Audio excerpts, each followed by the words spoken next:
kəndin 2 saylı dolayı gördüğünüz bu meşədir, Hacı kəndi mərkəzi, gözəl bax təbiəti bizi görürsünüz.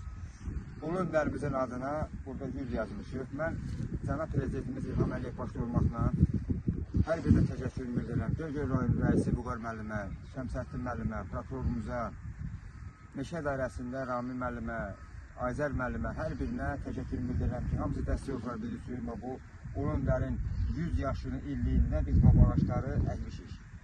Hal-hazırda görürsünüz, tərtəmiz civi, gözəl, sulanıqdır, su çənimiz oradadır. Hər biri yer və yerindədir. Mən təşəkkür edirəm cənab nazirimizdən, prezidentimizdən. Rəşad müəllimə təşəkkürümü bildirirəm ki, hazırkən gözəl bir sərvətə uyğun gəldi. Məsələlərimiz yoxdur, maşallah, gözü qarşı olub özündən və ağaçlar əkirik hər zaman yer və yerindədir. Mən hər birinə təşəkkür edirəm, sizin kanalın hər birinə təşəkkür edirəm ki, bizim gözəl belə vətənimiz, xalqımız, vətəni sevməyən insan yoxdur. Vətən üçün biz ölmə gedərik. Vətən bizim ürəyimiz, anamız, bacımızdır. Təşəkkür edirəm hər birinizə, təşəkkür edirəm.